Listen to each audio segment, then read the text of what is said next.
लगातार हमें कोशिश करेंगे कि उनकी अपेक्षाओं पर, जनता की अपेक्षाओं पर खरे उतरे और लोकसभा में हम 29 सीटें जिताकर दिल्ली भिजवाई, ये हमारा लक्ष्य। बिल्कुल लोकसभा भी जिताना है 29 सीटें। मध्य प्रदेश और क्षेत्र का विकास लक्ष्य है, ये तो है सामने। अभी विधानसभा चुनाव में स्पष्ट हो गया है, लोकसभा चुनाव में भी रिकॉर्ड मतों से सफलता होगी। पूरी लोकसभा की सीटों में भारतीय जनता पार्टी सफलता हासिल करेगी और दिल्ली के अंदर भारतीय जनता पार्टी की सरकार बनेगी।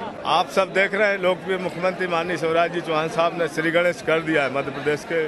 पहले भी जो विकास के रिकॉर्ड कायम किए हैं। पोलियो को लेकर क्या लग रहा है? 2003 में जो जिम्मेदारी थी, इस बार क्या चाह रहे हैं आपके? क्या अब इसमें माननीय मुख्यमंत्री जी जो जवाबदारी देंगे उसको हम लोग नई जिम्मेदारी को बहुत अच्छे तरीके से निभाने की कोशिश करेंगे। जितना भी हमारे दायित्वों का निर्वाह करने का हमें अवसर मिलेगा उसे पूरी तरह से निर्वाह करेंगे। उनका ये कहना है कि आप काम करते जाइए, उन्होंने कोई नसीहत मंत्री के लिए नहीं दी, उनको तो यहाँ आकर मालूम पड़ा। ये तो मुख्यमंत्री जी और संगठन का मामला है, उनसे आप पूछिए। विकास के काम करना है क्षेत्र में जाकर। देखिए, जो मुख्यमंत्री जी ने अपना विजन 2018 प्रस्तुत किया है, वही पूरी सरकार का एजेंडा है, वही प्राथमिकता है। हम मंत्रिमंडल के साथियों को उसमें से जिसको जो काम वो सौंपेंगे, हम सब मिलकर उनके उस मिशन को पूरा करेंगे। और जो एक उनका संकल्प है कि इस मध्य प्रदेश को अगले 5 साल के अंदर देश का अग्रणी राज्य बनाना, एक ऐसा राज्य बनाना जहाँ कोई भूखा ना हो, एक ऐसा राज्य बनाना जहाँ कोई गरीब बिना मकान के ना हो, और एक ऐसा राज्य बनाना जहाँ कोई नौजवान बिना काम के नहीं हो, उसको हम पूरा करेंगे। दोपहर 12 बजे तक हमारी बात हुई थी आपसे, उस समय तक कोई फोन नहीं आया था। शिवराज जी ने कहा जीरो टॉलरेंस, अब आपके लिए चैलेंज होगा? कर भी रहे हैं, आगे भी करेंगे।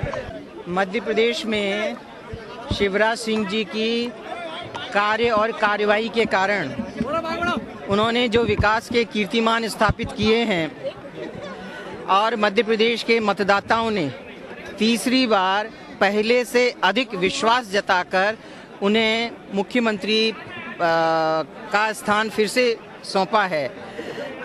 मैं एक सहयोगी के रूप में उनके साथ काम करूंगी, इस बात का मुझे गर्व है। और शिवराज सिंह जी का स्वर्णिम मध्य प्रदेश का संकल्प हम सब मिलकर साकार करेंगे। इसके साथ ही साथ मेरे स्वयं के क्षेत्र में जिनका विश्वास मत के रूप में मुझे मिला है और जिनका विश्वास मैं नहीं पा पाई हूँ, मेरी कोशिश रहेगी कि मैं उनका विश्वास जीत सकूं। देखिए, प्राथमिकता तो मध्य प्रदेश में जो विकास की हमने इबारत लिखी है, उस इबारत को और बड़ी बनाना। माननीय मुख्यमंत्री जी ने मध्य प्रदेश को देश के पहले पायदान में रखने वाला प्रदेश बनाने का जो संकल्प लिया है, उसमें इंफ्रास्ट्रक्चर, एजुकेशन, हेल्थ सर्विसेज, बेरोजगार नौजवानों के लिए रोजगार और इसके अलावा एग्रीकल्चर जिसको हमने फोकस किया, उस एग्रीकल्चर को हम और आगे बढ़ाएंगे और विशेषकर रोजगार हमारे लिए प्रमुख था। अभी छोटा मंत्रिमंडल है, ये पार्टी ने तय किया है और लोकसभा चुनाव के बाद इसका विस्तार होगा।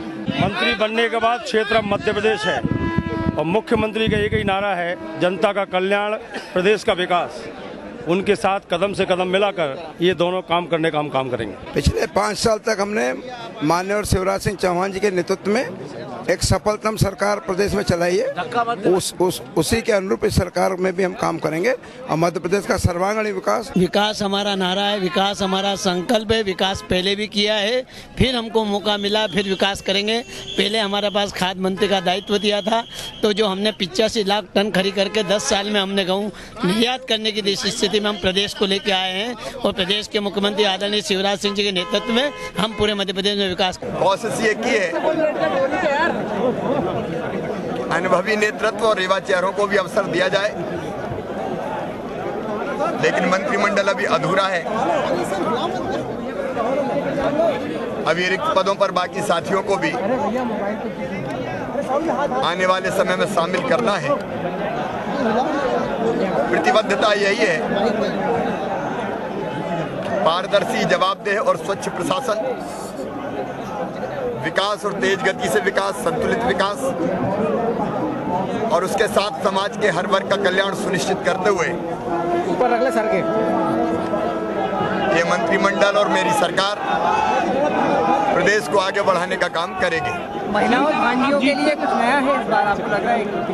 हमारे दृष्टि पत्र में हमने सारी चीज़ें स्पष्ट की है।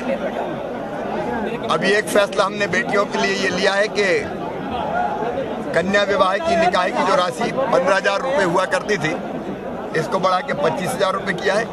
और बाकी माँ, बहन और बेटी का आर्थिक सशक्तिकरण, शैक्षणिक सशक्तिकरण, सामाजिक सशक्तिकरण और राजनीतिक सशक्तिकरण की दृष्टि से अनेकों कदम उठाए जाएंगे। लोकसभा के लिए लोकसभा की तैयारी, मंत्रिमंडल प्रदेश के विकास के लिए है और विकास का अनिवार्य परिणाम जब जनता को दिखता है तो बाकी चीजें अपने आप होती हैं। हम कभी चुनाव को ध्यान में रख के मंत्रिमंडल नहीं बनाते, प्रदेश के जनता के हितों को ध्यान में रखते हुए मंत्रिमंडल बनाया है। जल्दी हो जाएगा। सीएम साहब, आप जीतने के बाद से जीरो टॉलरेंस की बात करते रहे, तो ये तमाम जो नए मंत्री शपथ लिए इनको सबको ताकीद कर दी आपने कि क्या काउंसलिंग होनी चाहिए सरकार की?